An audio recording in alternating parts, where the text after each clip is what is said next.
And I have to apologize because poor Yoshito, who is our wonderful guest today, he's so patient because we had actually agreed to a time change at 2 o'clock Eastern today, and I forgot to change it on my calendar. So if you were thrown off by the time change, so was I. And I apologize. That's why I'm late getting on here.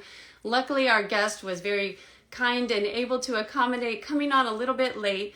I'm so excited because we are going to be talking today to Yoshito, who is a friend of mine. I know him from Multicultural Kid Blogs, and is raising his sons to be trilingual. And I'm struggling to get mine to be bilingual, so I'm excited to talk to him because he has a lot of knowledge about this area. Yoshito, I'm so sorry. Thank you for being It's accommodating, okay. getting on here late. Sorry. How are Good. How you? are you doing? I'm okay. Thank you. Good. Well, thank you for being accommodating, especially because for those that don't know, he's joining us from France. So there's actually a big time difference. I think is it a little after 7 o'clock in the evening for you? Yeah, so it's 7:10, but yeah, I'm in England, but Oh, it's England. close. I'm Yeah. sorry, England. I Yeah. get mixed up. And also you have another presentation you're preparing for, and one of the reasons that you are so busy is because you have a Kickstarter going on, and that's what we want to Yeah. really focus on because we want to help everybody know about what you're working on. And I appreciate you Thank taking you. time because I know you have like a lot of different talks and things that you're doing to help promote the Kickstarter. So thank you for taking No, but part. thank you very much for your time. Yes. Well, why don't you just start, just introduce yourself for those that don't know you, and if I don't know if you can see in the live video, his handle is multilingual dad, so you make sure you can go Yeah. follow him there. But why don't you introduce yourself and then tell us about this new graphic novel that you have coming out? Yeah. So I'm Yoshito Darmon-Shimamori. I'm half French and half Japanese, so I grew up myself bilingual, and now I'm raising my sons trilingual with French, Korean, and English. I'm an author and also a secondary school language teacher. And so my book is, like you said, a graphic novel. It's a bilingual graphic novel. When I say bilingual, I don't mean like everything is translated in two languages, but it's really half and half. So one half is in the school language, the child's school language, and it's to encourage them to write in their home language. So for example, if they go to school in the United States, it will be written in English. And then they need, and if they have a Spanish parents, family, they would write in Spanish in the book. And I say, for example, if they go to school in the United States, because I'm preparing different versions. So there is one for English-speaking countries, one for French-speaking countries, one for in Italian, Dutch, German, and Japanese. So 6 versions that I'm working on at the moment. And that's to try to cover mainly the requests I got. So yeah. Yeah, and so I want to get more into the details of exactly how the graphic novel is. You kind of touched on it, but yes, it is very cool. You're getting really great comments here. So we can go into the details, but maybe first we should take a step back and say, Yeah. why is multilingualism so important? What are the benefits that it has for kids to grow up speaking more than one language? So there are loads of benefits. And so it's not just me saying it or people saying it, it has been researched and there are evidence about it. But I think, so when we are bilingual and bicultural, so like I grew up or my sons are growing up, we are first expressing, we learn from a very young age to express ourselves in 2 ways, or to understand 2 languages, which is how people see the world. So they see the world in a certain way, so they speak with certain words.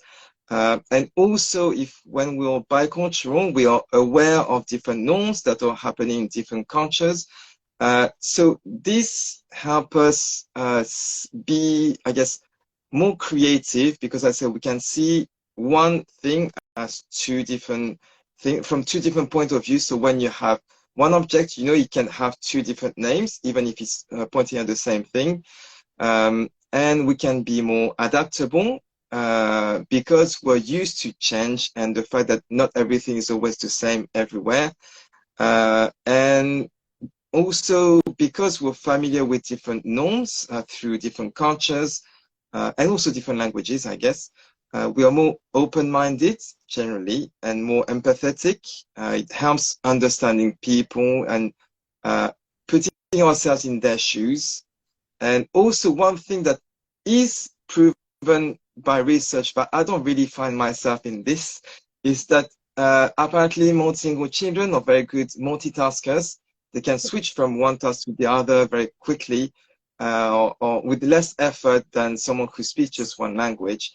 And that's because they have two languages and they keep so stopping one language to speak another language, and that helps with focus as well. I don't find myself particularly focused, so I'm just saying what the research says.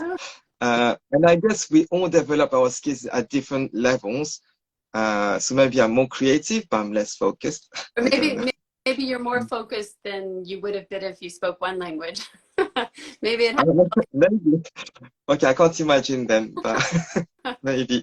Well, and I love that you've touched on, something we talk about a lot on this channel is with diverse children's books is about how they help create or encourage empathy in children. And I love how you've made the connection with that, with learning another language really does the same thing. Like you said, it's the same way that you have to put yourself in someone else's shoes. You know that there's more than to see the world and to talk about the world, especially because like you said, and what you've really gotten into in the book is how much language is connected to culture and connected to family, traditions, and so it's not just learning words. You like you said, the whole mindset and the whole way of seeing the world goes with that. So it really is important if you want to help develop empathy in your children, then really support them in learning another language is a great way to do that.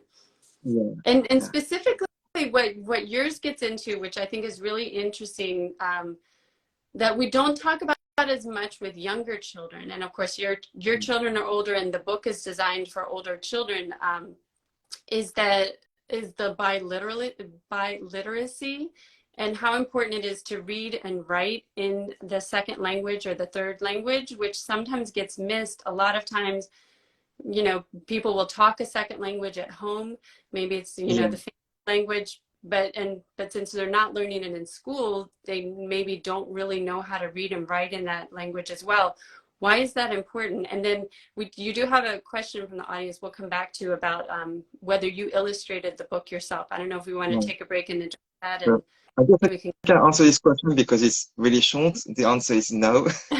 I can't really draw, so I'm not illustrating myself. I have hired an illustrator, professional illustrator.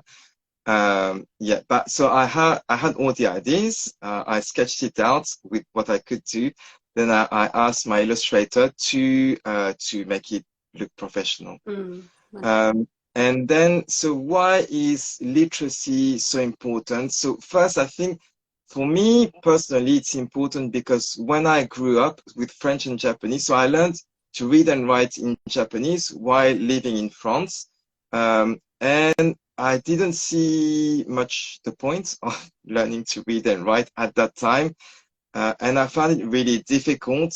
And so both the fact that I found it difficult, and I didn't really see the point because I thought I wouldn't be living in Japan.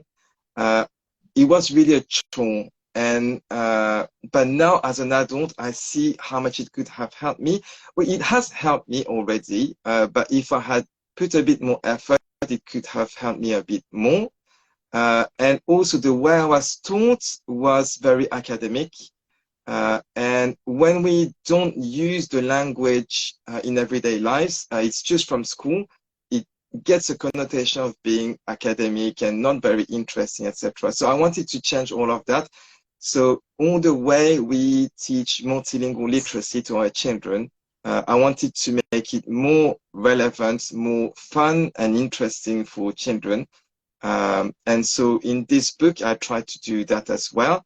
But this book is to encourage writing.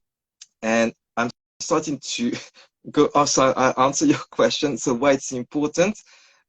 So I think it's important mainly because it gives independence to our children. So independence first, for example, when they go and travel, so I guess not when they're young, but when they're teenagers or older, they can travel on their own. They don't need to rely on others. It gives a sense of belonging as well. So to belong to the culture and the country, because it's easier to understand the codes when you can read the signs in the street, etc. And also because it helps us expand our vocabulary on our own as well, because we can just take a book and start reading. And when we speak a language, it's often limited to our daily lives. So talking about friends or things that interest us, etc. But when we read, we can read about other things as well. So I know when I was a teenager, I was really into a series of manga, so Japanese comics, that was called Detective Conan. So it's about murder, mystery, etc. And so I learned a lot of words that were not in my daily life about killing people or like how to say fingerprint, how to say an inspector, for example, I didn't know at the time. So loads of vocabulary that gets into that become relevant to us because we like to read a comic or something like that. So yeah, it helps us being more independent in expanding our vocabulary, but also it helps us belong more to a culture, I think. You know, that makes so much sense, especially when you were talking about expanding the vocabulary, because I'm very familiar with the statistics about just reading in your own language. We know that when children read, that, like you said, they're Yeah, exposed to words that they wouldn't be exposed to in daily life, and how their vocabulary is so much greater.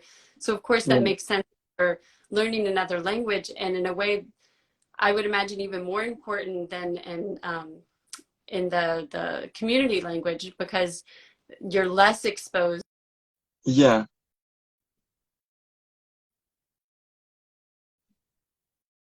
for example, at home, or in a very limited setting. So I know that I've seen that with yeah, my kids. That's something I keep reminding myself I need to do more with them. And I think the graphic novels format is so great, because when almost every kid I know loves to read graphic novels, they're just fun. And yeah, plus you kind of have the aid of the illustrations. If you're not quite sure what something means, then it can help you yeah. figure it out. But yours is so different because it's so interactive. Can you tell us a little more detail about how exactly your graphic novel is set up? Yeah. So first, what you said about the advantages of graphic novel is the exact reason why I chose this format. Because I said before, I can't draw, but I knew that it was a format that would be appealing and easy to get into because you get most of the story just by looking at the images. And then, so how it works, and you say it's interactive because it's asking for the child to contribute to the story. So it's, as I said at the beginning, it's written. So let me explain the story because that justifies why it's like that. So it's the story of a girl who is 14 years old. She's called Anna, and she grew up bilingual, but she forgot a bit one of her languages, her dad's language. And so when she goes on holidays to her dad's family in their country, she understands a bit what people say. She understands a few words here and there, but she doesn't really understand everything. So the way it's represented in the comic is that the speech bubbles for the people who speak in her dad's language are empty, and there are just a few keywords around, which are the keywords she understands. And that justifies why the child would complete the speech bubble in their home language. So there are two languages in the story, and one is the school language, so the other language is the child's home language. Yeah, so it's completing the speech bubble. So, and I created this because at first I wanted my son to have a reason to write in our languages that wasn't just games, because I wrote a book about games, but it takes some time to prepare the activities, and I thought other parents would feel the same. So when they want to have a relaxed time, they can just take the book, and then the child can do it on their own. They can go through the pages, the story, complete the speech bubbles. Yeah. So just to recap, let's say, for example, um, I'm reading it here in the U.S. and our second language our home language that we're teaching them is Spanish. So we would have an edition that was mostly in English, and then there would be these speech bubbles that they would need to complete in Spanish because it would Yeah, be because but exactly. the other thing that's cool about it, because like we talked about how language and culture go together so much, is that you can customize the book with the traditions and the Yeah, foods and all these details about. So say my husband's from Costa Rica, so in the book she might go to Costa Rica and she might yeah, add details about the foods and things there, and people would be talking exactly. Yeah, Spanish versus somebody else. If their home language was French and they're going to France, then they would be yeah, doing the speech in French. So it really, yeah, I love it because there's so many families with so many different combinations of cultures and languages, and this is so easy to mm, customize to your particular family and your traditions and what yeah, languages you're trying to teach. But it's so fun. I mean, it's so neat for the kids because they are contributing to making the story, yeah. which, you know, who And want to do also, that, you know? and I think as well, so what's good with this format that I found out afterwards when I started working on it is that there are languages that are, so there's some families have languages where they can't really find many books in their language. So at least here it's in the community language.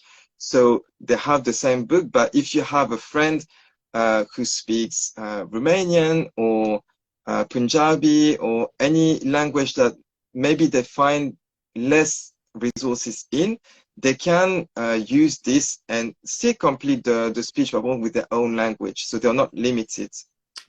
Right. Yes, it can be used for so many families, and like I said, and it can also be customized for the particular culture and the country. Yeah, It's just it's very clever. And I should also say that if this is something that you're interested in, if you are a supporter of the Kickstarter, there are a lot of little bonuses that you can get depending on which level of yeah, support you are, including I believe like there are different worksheets and other kind of toolkit things that you can use to help encourage your yeah, child in writing in your home language. Can yeah, we talk about that a little bit? Because I know we have some people, unless there are questions from those watching, we do have a lot of potential authors that watch this, and you've chosen to do a Kickstarter to publish the book. Can you yeah, talk to us a little bit about first, why did you decide to do a Kickstarter? Like, what are the advantages of yeah, that? And how's it going? How's your experience? Do you think you would do it again? Is it a yeah. form you would recommend?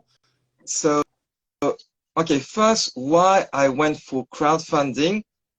So I had the choice between self-publishing and finding a publisher. Uh, and so I didn't, because I didn't have the money to pay for an illustrator to illustrate 75 pages Oh, to get the money in some she's way. frozen. Oh, can you hear me? Yes, you dropped out from Okay. saying how you didn't have a publisher, didn't have the money to pay an Yeah. illustrator to do 75 pages. Yeah. So it was either self-publishing or finding a publisher. But when you try to find a publisher, first it's long. The process is long as well, even when you find one, after you found one. But also my book is so niche, and I'm talking about a problem that many people are not really aware of, in terms of multilingual literacy, the fact that children who are bilingual, they speak a lot better one language than the other. So I thought it would be difficult to convince someone. Yeah, and so I thought, okay, self-publishing might be less of a headache, and also it might go quicker because I'm the only one taking decisions. I don't need to wait for someone to take decisions and come back, then wait for someone else, etc. Uh, I say it would take less time, but it's been nearly 2 years. So, but that's because it's the first time. So I learned a lot of things on the way.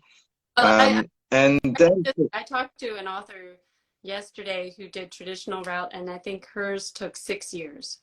So oh, that's still okay, less so, time than that happens to a lot of authors. So yeah. And so then, why Kickstarter and not another crowdfunding platform? So the model that Kickstarter works on is quite scary for authors or for creators in general because it's all or nothing. So it's an all or nothing model, which means that unless your campaign is fully funded, you don't get anything, you get zero. But I thought it's a more honest way to crowdfund because let's say I only reach, so when I set my campaign, I need to set a minimum amount. So I say, if I reach this amount, I will be able to create this. And so if, let's say, I reach just 50%, I'm not going to take the money and say, but I can't create it because I had just half. So I thought I set the minimum. If I can reach it, then it's sure I can publish it. So right now we're in the Kickstarter, so we need to make sure that as many people as possible know about it. And so thank you very much for helping with that. Yeah. Yeah, I mean that is interesting. I like the way you're thinking about that though, that you know you wouldn't want to take people's money and then not be able to actually publish it. But that does put a lot of pressure on you. Oh, and Yeah. here you Yeah. comment, they say, I'm happy to help with advice if you want. I published nearly 50 titles for myself and for others. Oh, wow. Amazing. Yeah, did you do a lot of research before you started, or how do you learn even how to? If I were going to start a Kickstarter, I wouldn't even know where to start. How did you So prepare? there are Facebook groups that give general information, the YouTube channels, etc. But also I have a coach who specializes in crowdfunding. So she took me through the different steps. She's been very reassuring. She has loads of resources. So that has been a lot of help. Yeah, so I think if I had done it just on my own, it would have been a lot more chaotic than what I went through, even if there are ups and downs, because she has the experience and she knows what's normal, what's not normal. She was able to tell me, like, that's completely normal, don't worry. And yeah, so yeah. Oh, well, that's a good tip for anyone who's thinking of doing it, to have someone to work with who who can be a coach to you. Well, maybe to wrap up, can you just make sure we all know where we can go to find the Kickstarter, how much longer is it going, and how you can get involved to be a supporter? So where to find it? You have the link on my Kickstarter or on my profile in my bio. And it's bit.ly/bilingual dash ISLW. So ISLW is for In Search of the Lost Words, which is the title of the book, which I realize I haven't said. But yeah, and yeah, the way to support. Title. So it's by. It's just a wonderful title. Sorry. Thank you. So the way to support is to go on the Kickstarter page and to choose any package you like, and then you can pledge for the amount of the package. So you don't just give money, but you receive things in return. And also, I price them at a much lower cost than it would be later. That's my way to say thank you as well for all the people who are helping creating this. Yeah, and so that's the way to support, and also to share around. So if you know someone who is raising children with more than one language, you can talk to them about this project, and if they can support me, that would be great. It finishes in a little less than 3 weeks, so you have 2 weeks and a few days if you want to support me. Wonderful. And we will make sure to put the link to the Kickstarter in, and when we post this on Instagram, it'll also be up on YouTube, and we'll make sure to have Okay. a direct link to that as well, In Search of the Lost Words, which I think is such a great title because it really captures, what the book is about, right? It's about a girl who's Yeah. trying to find those lost words to connect to her grandfather. So thank you so much for joining us. I really encourage everybody to go and check out the Kickstarter, become a supporter. It's a really great book, and I think very needed. Like you said, I mean, it does, maybe it's a small portion of the population, but that small portion is really needs this resource. It's really wonderful. Yeah. Thank you for the comments, and it's really interesting live. I had the chance to interview Yoshito before. You can check that out on Multicultural Kid Blogs. And if you're not familiar with his work, he really knows what he's talking about. And like he said, he's a Thank you. teacher. He's raising trilingual kids and grew up bilingual himself. So this is a really great resource I encourage everybody to support. Thank you so much for joining us. Thank you. Thank you, everyone. Thank you. Good luck. Bye, everybody. Thank you. Bye.